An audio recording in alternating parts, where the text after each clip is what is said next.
Eksplorasi konsep refleksi diri tentang pemikiran Ki Hajar Dewantara. Intisari pemikiran Ki Hajar Dewantara, pendidikan dan pengajaran merupakan usaha persiapan dan persediaan untuk segala kepentingan hidup manusia, baik dalam hidup masyarakat maupun hidup berbudaya dalam arti yang seluas-luasnya. Menurut Ki Hajar Dewantara, yang pertama, pendidikan adalah tempat persemaian benih-benih kebudayaan dalam masyarakat. Yang kedua, Ki Hajar Dewantara memiliki keyakinan bahwa untuk menciptakan manusia Indonesia yang beradab, maka pendidikan menjadi salah satu kunci utama untuk mencapainya. Yang ketiga, pendidikan dapat menjadi ruang berlatih dan bertumbuh nilai-nilai kemanusiaan yang dapat diteruskan atau diwariskan. Selanjutnya, tujuan pendidikan menuntun segala kodrat yang ada pada anak-anak agar mereka dapat mencapai keselamatan dan kebahagiaan yang setinggi-tingginya, baik sebagai manusia maupun sebagai anggota masyarakat.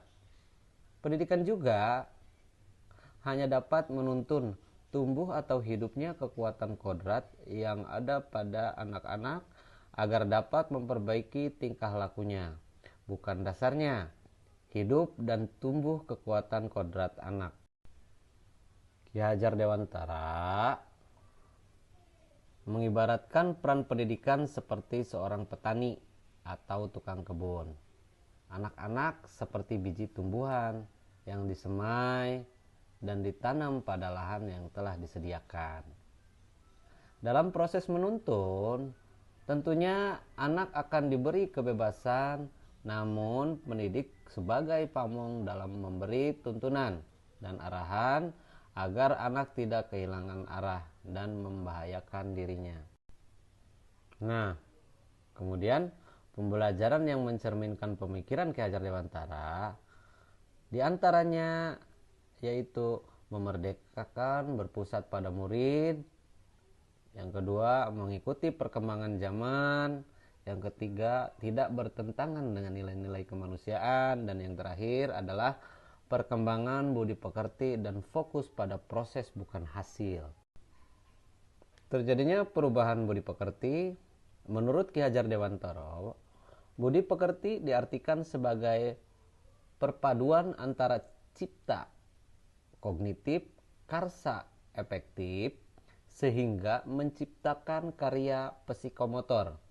Pendidikan harus mampu mengubah budi pekerti peserta didik menjadi lebih baik. Filosofi Ki Hajar Dewantara dapat terwujud jika yang pertama, guru bersifat among sesuai dengan semboyan atau trilogi Ki Hajar Dewantara. Dan yang kedua, pembelajaran sesuai dengan kodrat alam dan kodrat zaman. Yang ketiga, kemerdekaan dalam memilih metode pembelajaran dan evaluasi. Konsep pemikiran Ki Hajar Dewantara di kelas atau di luar kelas mengikuti perkembangan zaman dengan berbagai pemanfaatan iptek pada proses pembelajaran melalui platform yang menarik. Kemudian sistem Among dengan memberikan kebebasan kepada peserta didik menemukan sumber belajar seluas-luasnya untuk menemukan pengetahuan baru baik secara individu maupun kelompok. Demikian penjelasan refleksi diri tentang pemikiran Ki Hajar Dewantara. Wabillahi taufiq wal hidayah. Wassalamualaikum warahmatullahi wabarakatuh.